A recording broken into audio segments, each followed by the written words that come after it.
What's up guys, welcome back to Arcana Magic. Today I have a super powerful self-working card trick that was created and actually revealed and taught by David Blaine. So I'm super excited to share this one with you. So before we start, I'm going to do a quick performance and then we will jump into the tutorial. You're going to ask one spectator to cut about just less than half of the cards off and just set it to one side. After that, you're then going to take another spectator if you do have one, otherwise the same spectator can do so, but you're going to have them select any card that they like and show everyone. In this case, it is the King of Spades.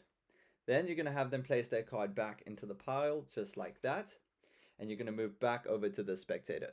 This spectator is going to deal cards down one at a time, and at any point they can stop, and then we just let you know when they do so. So here we go, the spectator will deal. Let's say they stop there, and they stop at the 8 of clubs. Now, if they had gone one further, it would have been the 9 of clubs. If they'd gone one less, it would have been the 8 of spades, but they stopped at the 8 of clubs. Now, we're just going to use the number for this, which is number 8, and we're going to count off 8 cards. 1, 2, 3, 4, 5, 6, 7, 8, and of course, we end up with the spectator's King of Spades. Alright, let's jump into the tutorial. So for this, all you got to do is spread through the deck and just take out all the 8s and all the 9s. Alright, so I've got here 1, 2, 3, 4 9s, and let's get the rest of the 8s. There we go. And so this is how the setup starts. We have all 4 9s and all 4 8s. Alright, now it doesn't matter which order they're in, so you're more than welcome to shuffle them up a little bit. And all these cards go on the top of the deck. Alright, now what you're going to do is you're going to flip the deck over and you're going to keep the deck face up. You're going to hold it just like this and you're going to peel off the top card and the bottom card like that and set it down. So this way we are alternating between a random card between every 8 or 9. Alright, so you're just going to keep doing this until you've got all the 8s and all the 9s with one random card in between them, just like that. So now your setup should look something like this. Okay, so we got an 8 or a 9 random card, 8 or 9 random card, 8 or 9 random card, and it keeps going all the way through. But one thing to keep memory of is that the 8 or the 9 is in the odd position, of course, because it starts at number 1. So it'll be number 1, then number 3, then number 5, then number 7, and so on. Alright, so keep in mind that the 8 or the 9 is in every odd position, and all of this just goes on top of the deck, just like that. Okay, now we ask one spectator to cut about less than half, and you want to use the word less than half instead of saying a small packet because some people might think that's small.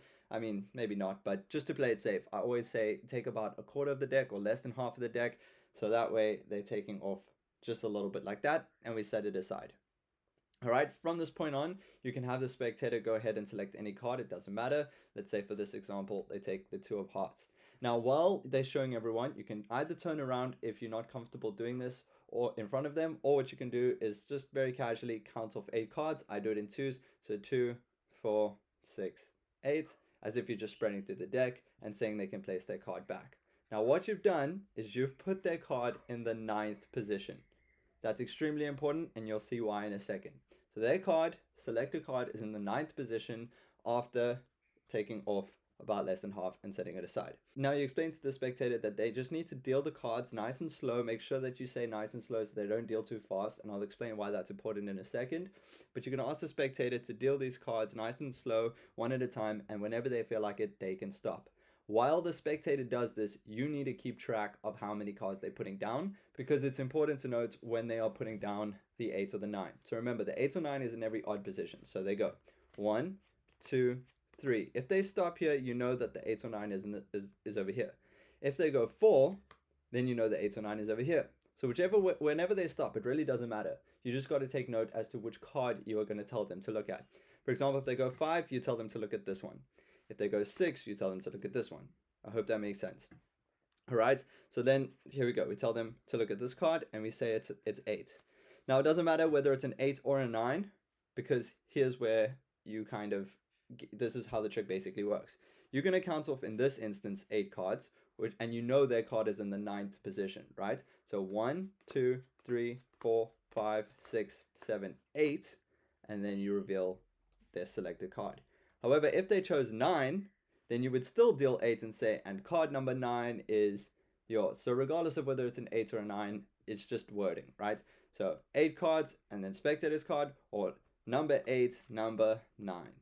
And you reveal the spectator selected card. But it's a very powerful trick, and I really enjoyed this one. It gets great reactions. So let me know if you perform it. Let me know in the comments the reactions that you get from it. And please consider liking and subscribing. I'm doing a Street Magic performance video as soon as I hit 1,000 subscribers. So please make sure to help out the channel. I will really appreciate it. And let me know in the comments what type of magic or card reviews or cardistry techniques that you want to see next.